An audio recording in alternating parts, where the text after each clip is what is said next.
Welcome back to our YouTube channel, ladies and gentlemen. Thank you once again for taking your time to be part of this great show. Today, the Nguri Member of Parliament, the Iron Lady, Gathoni Mushomba, walked out of Parliament, defying orders from the Speaker of the National Assembly, Moses Wetangula. This is after Murkomen's blunder, something that Gathoni thought Murkomen had stretched his jokes too far.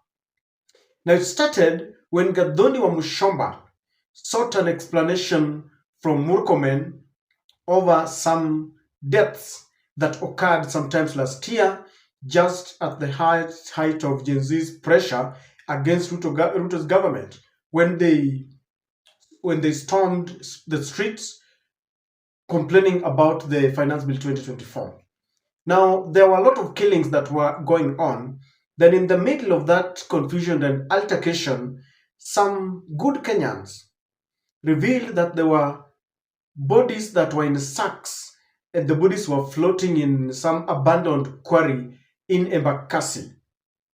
So after a lot of noise, and human rights activists made a lot of noise, they wanted an explanation from the government, because the government has the NIS, the government has the DCI, the police, and everything. After some time, the bodies were retrieved, and after a forensic DNA audit, they said that about 17 samples were found, and after sampling 5 of the mutilated bodies that some had even started rotting were found to belong to the feminine gender. They were ladies or women. So this sparked a lot of anger from the women leaders and women representatives, because just earlier before that mess, some foreigners were being reported to be luring our ladies, and they were being killed in the BNBs. So Murkomen was in Parliament today, but his explanation didn't please Gathoni Mushomba, who had sought this explanation. Murkomen said that there was a suspect, by the way, during that drama that was many people thought was a choreographed idea and some political theatrics. Some man was found out to be the main suspect. A man called Collins Jumaisi Kalusha was identified to be the main suspect in the murder in Quarry.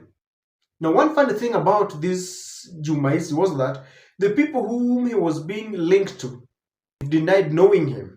And so there were a lot of questions. For example, you cannot tell me that I don't know my brother or my sister.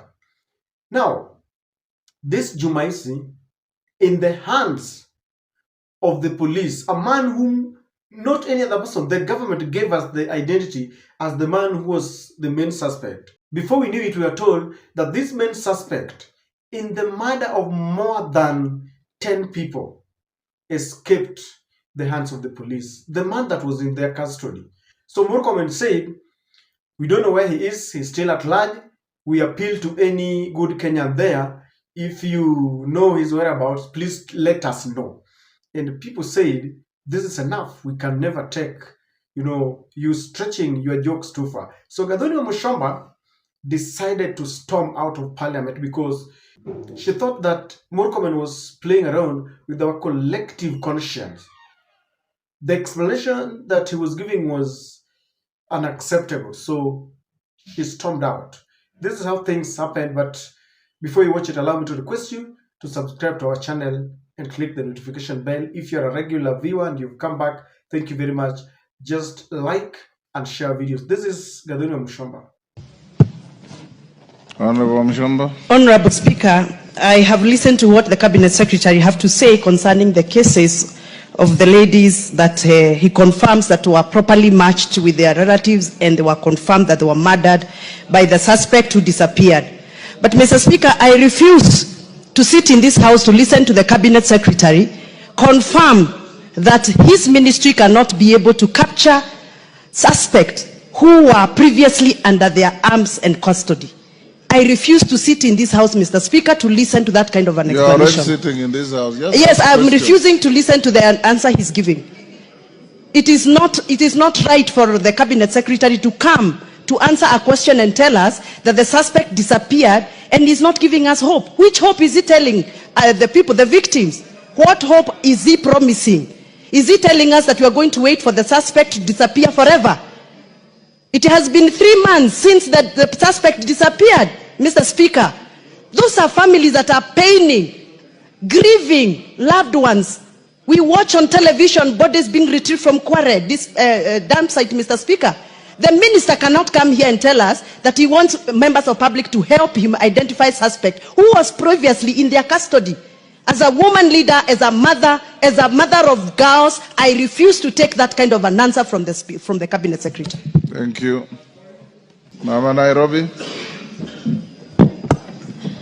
Thank you, Mr. Speaker, for giving me this opportunity. Mr. Speaker, I think the CS needs to understand the pain that we're having as women when we see the number... Hold on, Basaris. Take your seat. Honorable Mchomba, it is discourtesy to the House for you to ask a question being prosecuted now with supplementaries and then walk out. It is total discourtesy. Go back and take your seat.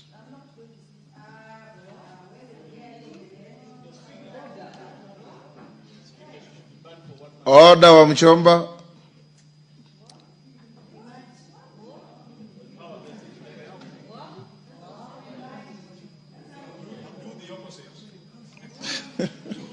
You know, there were a lot of explanations about this main suspect. But one thing that shocked many is that no any family, the purported families, ever identified him as their brother, their son, or their uncle. Number two, there is no way you can explain to me a murder suspect of bodies that have been found floating in a quarry, more than 10, because this is a man who's dangerous. This person cannot escape a police cell. You remember, just the other day we were given a report of a suspect who tried to escape from a police vehicle and was shot dead. Two things should be happening within the police.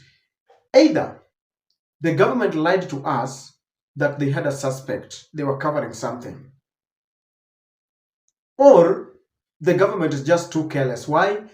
How can you allow a suspect, a murder suspect, to escape the police cells? It can never happen. Not unless they are too careless and they want to admit that we are such careless that we can allow a very serious and a serial killer like that to escape our hands and we don't know where he is. Does it even make sense?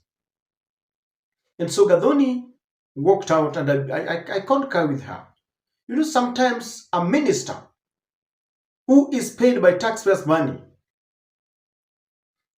in a very precious moment, at a very precious moment when parliamentarians are supposed to be legislating and making laws, takes that moment and wants to cheat the whole country.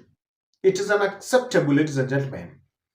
It reminds me of a story that was just aired the other day of some 40 people who were killed at is it Todonyam, the border between Kenya and Ethiopia, that some suspects from suspected killers from Ethiopia just ambushed our fishermen and killed over 40 of them, because 40 are still missing, only 2 were found. Now, the saddest part of it is that after the 40 Kenyan fishermen were allegedly killed, or they are no more to be seen, more than 180 days, the government has got any little progress or any little information about the progress on whether they are pursuing the suspects. They have not even issued any warning. They are not doing anything. They are quiet. Yet families lost more than 40 people. And that is why when you listen to Murkomen telling us that they don't know where the suspect that was in their custody is, they don't know, they didn't have no any whereabouts. They have not pursued the killers of 40 Kenyans. And you wonder, what kind of government is this? If a suspect was just called Ruto Kasongo, youth suspects who started making AI generated, pictures and photos of Ruto in a coffin, were pursued right into their houses. They were kidnapped. How can a suspect who has killed more than 10 people in their custody escape? If those who are just saying Ruto Kasongo are being kidnapped and some of them are killed, how can a suspect or Juan, who just alleged that the Deputy Inspector General Lagat is corrupt, be killed in a police cell? Yet a suspect who has killed so many goes missing, and the Murkomen is now telling us if you know where the suspect is. And I think Gathoni was right to storm out, because sometimes we can take jokes up to certain limits. I want to ask you a question. God forbid, this is just, do I say hypothetical or what? Let's say that suspect, the same suspect, had kidnapped Charlene Ruto or George Ruto, ama mtoto wa Murkomen pale.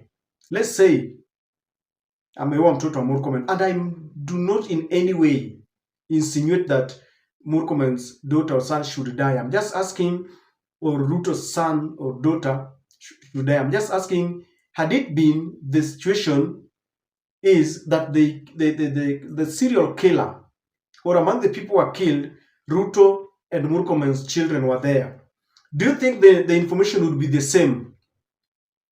Let's just be honest with each other. I think it would have taken just a day.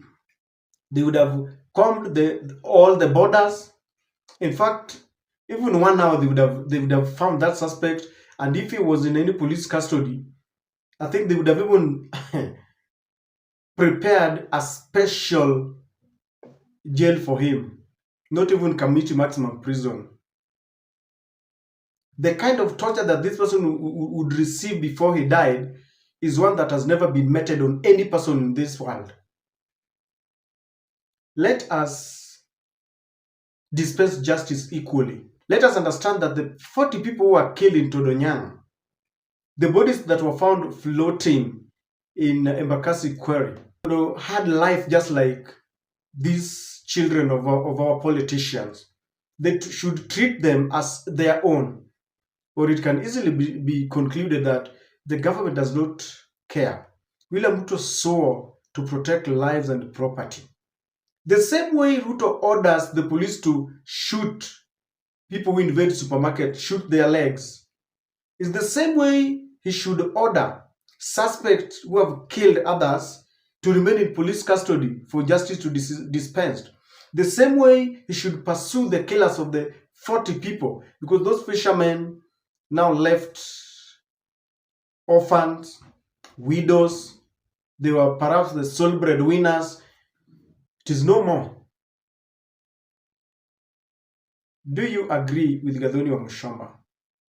I think she was doing this just to show Murkomen that you should not think that you can be playing these tricks. We cannot accept it.